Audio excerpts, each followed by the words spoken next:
we definitely wanted to come out with a different level of energy this game. 2-2-1 is a lot different than 3-1-1. You can definitely savor these ones, when you haven't had one in a while. A little more. You get in the locker room and you're like, okay, this is what I got to get used to, right? Hello, everyone. After the bye week, Inside the Huddle presented by Network Health is back. We have a special guest host tonight, Packers safety Evan Williams. Evan, I have to imagine Victory Monday sounds a bit better than Tie Monday or whatever you called that a couple weeks ago. Much better than Tie Monday. Yeah, we came away with mixed emotions definitely last week or a couple weeks ago. So yeah, feels good to be on the right side of things. Yeah, absolutely. Before we get into Sunday's game, how was your bye week? What did you do? Really just decompress. My brother's playing in the CFL right now, so I went up to Ottawa to go watch, his football game and got to experience Canada for the first time. Sure. But really just like being able to kind of relax and just finally be a fan of football and not have to, go through the, just all the energy of the week, that you put into preparation. Really just allowed me to, get back to a good peace of mind, center myself and, come back this week, a little more fresh. Love it. All right, Network Health is your hometown advantage health plan. Packers at home for the first time in 31 days. They moved to 3-0 at Lambeau with the 27-18 win over the Bengals. Might have gotten a bit nerve-wracking for fans down the stretch since he just would not go away, but in the end, a win moves the Packers to 3-1-1 on the season, and they sit atop the NFC North. When we go out there every time, I expect us to play, really good football. And when we don't, obviously we'd like to correct it. But, I expected us to go out there and play well. And I thought we played well for the most part. Some things we got to clean up, but that's the nature of the game. I know that we can play better, certainly. I think the guys know that there's a lot of things that we have to clean up. But the bottom line in this league is you got to find a way to win each and every game. And you do it one day at a time, one game at a time. And if you're focused on anything other than that, you're focused on the wrong stuff. Your defense was stifling in the first half. Bengals did not score. In fact, you guys haven't allowed a first quarter point all year. I don't know if you know that. Wow. That's a streak. 5 straight games. That's the longest Packers single season streak since 1995. So pretty good stuff there. Why do you think you guys have performed so well in first halves? I feel like we just understand the energy that we need to come out with. And I feel like that's definitely something we put a point of emphasis on coming from last year. Like we had some lackluster first halves, and we knew we wanted to be a team that, especially at home, you got to start fast in this league. Otherwise, if, you give a good offense some, momentum coming into the game, it's going to be a long day. So, yeah, we definitely put that as a point of emphasis, and, we're delivering so far. Let's go to the other side of the ball. It's a big day for Josh Jacobs. Despite losing his lunch pregame and during the game, I don't know if you knew that. I was not aware. He rushed for 93 yards, 2 touchdowns, caught 5 passes for 57 yards. He became the 6th player in franchise history with 150 scrimmage yards and 2 touchdowns in consecutive games, and the first since Ahman Green in 2001. It feels good as a runner to be able to feel like, you dominating, and that's always a thing that you can always feel, especially on offense when the defense starts to get tired of you hitting them, you start to get tired of you, going right at them. And that's something that we definitely felt. There was a lot of guys today, even in the passing game, where we made a lot of guys miss in space. And I think that's something that we just need to keep improving on each week. I don't think a lot of people want to tackle him, and when he gets rolling, I think our O-line did a great job just creating some holes in the run game, but he's just a good playmaker when he gets the ball. He's not making the first man bring him down and just find ways to keep getting extra yards. So obviously we'll try and keep getting him the ball early, keep getting this run game going, but he's one of those guys, just hand the ball to and let him go eat. I don't know how much he wanted to eat on Sunday because it was his version of the flu game. You said you didn't know he was sick, which probably makes it even more impressive. Yeah, I mean, I didn't really know until, after the game, he's just kind of coughing a little bit, in his locker, a little more antisocial than usual. But for him to do what he does for our team, he's just a guy that sets the tone.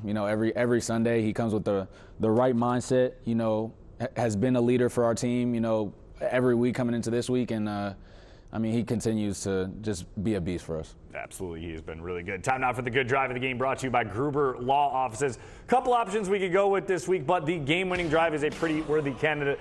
That ended with Tucker Kraft bulldozing a cornerback on his way to the end zone, 19-yard touchdown that made it 24-10. That was the Gruber Law Offices good drive of the game. Gruber Law Offices, one call, that's all. I know you don't have to do it. How do you tackle Tucker Kraft as a defender? You better bring your lunch pail and everything with it, because that's a guy that I know a lot of DBs don't want to see in the open field.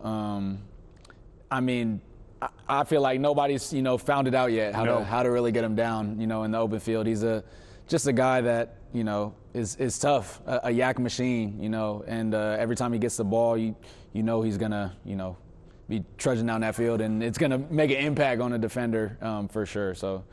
Yeah, I don't want to have to figure out how to tackle that, man. Yeah, you're going to feel that one for the next couple of days. Absolutely. Despite saying he would play against the Bengals, what went into Brandon McManus not playing and allowing new kicker Lucas Haversick to receive the game ball? That's coming up next on Inside the Huddle. What's up, Inside the Huddle fans? It's your guy, Donald Driver here, to give you this week's Sub of the Game, brought to you by Cousin Sub. It's a pretty clear option for sub of the game this week. A guy that wasn't even on the roster as of last Thursday, Lucas Haversick. Packers claimed him off waivers when Brandon McManus was dealing with a leg issue in his kicking leg. Haversick went 5 for 5 on kicks, including a 39 and a 43-yarder. Yeah, I think they told me, obviously with the situation that I might be up, so I just treated it as a normal game day. It was a long day in the hotel waiting, so it was weird, but yeah. Glad it all worked out and did well. You got to discipline your mind to treat every kick the same. So whether it's a PAT or a 66-yarder, whatever it may be, obviously your emotions and adrenaline change, but you try to get back to this neutral spot and just treat every kick the same. Did you know Lucas Haversick? Did you know his name by Sunday? Yes. Okay. Yes, by Sunday I got his name. Yes, for sure. Kind of said what's up to him before the game, and then he's been here literally 2 days. That's and crazy. So for him to be on short call like that and come and did what he did, just the poise that he has is pretty unbelievable. Yeah, that was the Cousin sub of the game. Cousin Subs, we believe in better. He was flying around the country for NFL tryouts and debating if he wanted to be a part-time substitute teacher. He hadn't kicked in the NFL since 2023. That's crazy. All right, you talked the week prior about defending Jamar Chase and T. Higgins, probably two of the best receivers you'd see all year. Now that you went up against them, was it about what you expected or harder? About what I expected. Those two guys are, two of the best we got in the league, really. One of the best duos, and I feel like they complement each other so well as far as, their capabilities, what they can do. You have one who's just a catch and run threat, turns into a running back after he gets the ball, and then, if you focus 2 on him, you got, 5 that, turns 50-50s into, advantage towards him. So, those are 2 guys that definitely got my respect, but felt like we held our own for the most part. We're able to definitely stifle them in the first half and, just contain them, long enough to get a dub. Yeah, and it's not like you even had bad coverage on Chase's touchdown. It's just like Jamar Chase did Jamar Chase things. You guys said the goal during training camp was to force 43 turnovers this year. You're probably not on that pace as of right now. You only have 2. I know it's not where you want to be.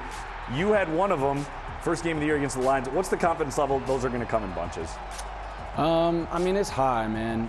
You have to, turnovers are a funny thing because you have to stay process oriented with them because, sometimes the opportunities don't come and that doesn't mean that you're doing the wrong thing in your preparation or that, you're on the wrong track. It just means, simply those opportunities aren't there yet. And so I feel like if we continue to, just focus on the process, focus on getting a little bit better, focus on, what we can control. And that's, attacking the ball every day like it's our last.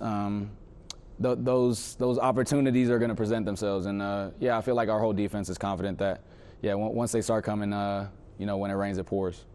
That's what Packer fans want to hear. And speaking of Packer fans, a movie about the Packers and fans from Japan is about to hit theaters this week. We sit down with the producer and a member of the Japanese cheering team coming up next on Inside the Huddle.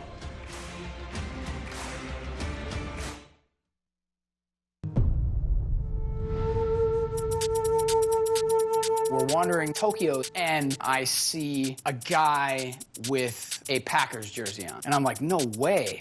I just quietly say, "Go, Pack, go." And he shouts back, "Go, Pack, go!" The Japanese Packer cheering team. Packers #1. I love Packers. No Packers, no right. In my best movie trailer voice, from the producers who brought you just a bit outside the story of the 1982 Milwaukee Brewers, Cubs' No Packers, No Life, the story of the Japanese Packers cheering team, Pleased to be joined by one of the producers, Ty Morris, as well as Raya Kubota, who is a member of the cheering team. Guys, talk to me about the film. Man, I mean, it's a wild journey. 7 years in the making. I just randomly stumbled across these guys in Tokyo. So it was just like a once-in-a-lifetime thing. Been to Japan probably over 100 times. I'd never seen a Packer jersey. And one day, just stumbled into the right bar at the right time, and there they were, the Japanese Packers cheering team. Raya, how long have you been going to this Japanese Packers cheering team? I have been a member of the Japanese Packers cheering team from 2017, and I've been here for 8 years, maybe 8 years. Yeah. So how did you find out about it? One day I searched the blog through the internet. The organizer Cheppo, who is the leader of the Japanese Packers cheering team, he wrote down the party. Yeah, party. Yeah. And I just see that. I want to be there. Yeah. So when you stumble upon this, are you like, how is this possible? Yes, because you have 40 million people in Tokyo. It's like on every block, there's like 100 bars. And I'd never seen a Packer jersey. And all of a sudden when I walk in, Ray mentioned Chepo. He's the guy I see. He's in a Favre jersey. And I'm like, what? I've never seen this. And then when I asked what they were doing there, they just were randomly getting together in spring to watch their favorite game from the fall.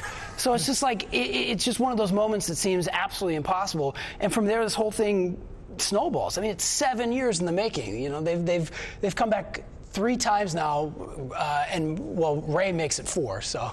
And I believe they are 4-0 in going to games. They're 4-0 going to games, man. We need them at all the games. Yeah, so Matt LaFleur and the Packers, take a hint.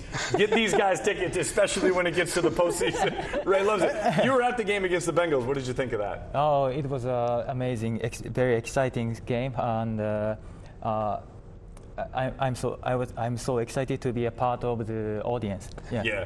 You said it. You've been to Japan so many times for this. When did the idea cross your head of, I need to tell this story? So as soon as I met them, and I'm like, they were such intense Packer fans. They were so passionate. I was like, my gosh, how many games have you been to? And they're like, we've never been to America. Most of them have never been to America. And I'm like, okay, first of all, right then and there, I'm like, we have to get all of these guys to a game. And then as we're having this conversation, and I'm thinking, okay, we're going to bring this cheering group to a game, I'm like, we have to document this somehow. So it was almost like within a 24-hour period that it all started moving. And then when I called my friends from home, Jay Demerit, who grew up in Green Bay, and Brandon Grant, and I'm like, guys, I met these guys, we got to bring them. They're like, yes, let's bring them. And then it just, everything, the Wisconsin hospitality just started in motion. And then a couple months later, we had 30 of them on airplanes flying into Green Bay. And they had home stays, everything. The Wisconsin people are amazing, too. It was just this wonderful melding of 2 awesome cultures. Yeah, No Packers, No Life. The movie hits theaters this week, Friday. Just explain where people can go see it. Yeah, this Friday, October 17th, is a statewide release. The VIP world premiere is October 15th in Waukesha at Marcus Theaters. And then statewide Marcus Theaters, October 17th. So it should be awesome. Come on out, wear your Packer stuff, have a beer, have a good time. Ray Kubota, Ty Morris, guys, thank you for joining us. Make sure, go see No Packers, No Life. You saw it. It looks really cool. And then remember to get ready for chilly days with True North's True Brew Coffee. True Brew Coffee is a hot, flavorful gourmet blend brewed daily. Now only $1 when you use your True Awards. Find the app on your favorite app store. Sign up and save instantly. Inside the Huddle, presented by Network Health. We'll be right back. A reminder to follow Inside the Huddle on social media, ITH Green Bay on Instagram, Inside the Huddle on TikTok, ITH Green Bay on Facebook. Find us online at ithgreenbay.com. You can listen to the Inside the Huddle podcast on Spotify and anywhere you get your podcast. How cool is that Japanese cheering team thing? I mean, that's a pretty cool story. I was just saying that, it's awesome that just we can have such a wide influence to, be able to reach people in these different countries, Japan. I know there's some people from Germany that come out. Brazil last year. I mean, it's unreal to, experience the love from all those cultures, all walks of life. It's a pretty special to be a part of that. And obviously, you get a lot of love around here, and you get a lot of love when you're not even playing football, like the softball game you're a part of this season. All right. What did Matthew Golden do wrong here?